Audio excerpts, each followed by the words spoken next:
আহ, যে বিষয়টা নিয়ে আজকে আলোচনা করব সেটা হচ্ছে ডিজিটাল ন্যানো লোন।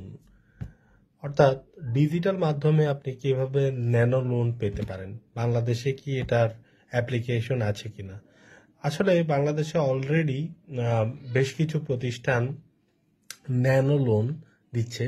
তার মধ্যে একটার কথা আমি বলতে পারবো, সেটা হচ্ছে আমাদের সবার হাতে বিকাশ আছে। এই বিকাশে দেখা যাচ্ছে যে লোন নেওয়ার অপশন আছে। এই লোনগুলোর পরিমাণগুলো অনেক ছোট ছোট হওয়াতে এটাকে বলা হচ্ছে অতি ক্ষুদ্র লোন অথবা ন্যানো লোন।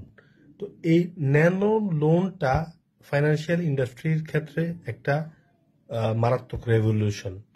কারণ আমাদের লোনের চাহিদাটা শুধুমাত্র কর্পোরেটদের বা এসএমইদের বা মিড সাইজ বিজনেসের প্রয়োজন হবে তা না। ইন্ডিভিজুয়ালদের ইন্ডিভিজুয়ালদের বা ছোট বিজনেসম্যানদের ছোট ছোট লোন লাগতেই পারে। এই ছোট ছোট লোনগুলা পাওয়ার জন্য অনেক ধরনের বিউরোক্রেটিক বটলনেক্স গুলো ব্যবসায়ীরা সাধারণত নিতে চায় না। সেই ক্ষেত্রে তারা ডিজিটাল ন্যানো লোনের উপর ভরসা করতে পারে।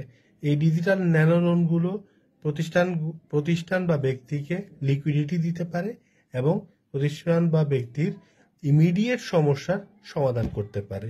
তো বিকাশে যেই লোনটা দেওয়া হচ্ছে, এই লোনটা কাদেরকে দেওয়া হচ্ছে?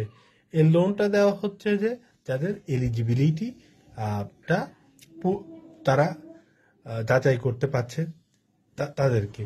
ভবিষ্যতে বাংলাদেশে ন্যানো লোনের ভবিষ্যৎ কি? বাংলাদেশে ন্যানো লোনের বেশ ভালো একটা ফিউচার এবং পটেনশিয়াল রয়েছে, যদি বাংলাদেশ তার ডিজিটাল ইনফ্রাস্ট্রাকচারটাকে সেভাবে বিল্ড আপ করতে পারে।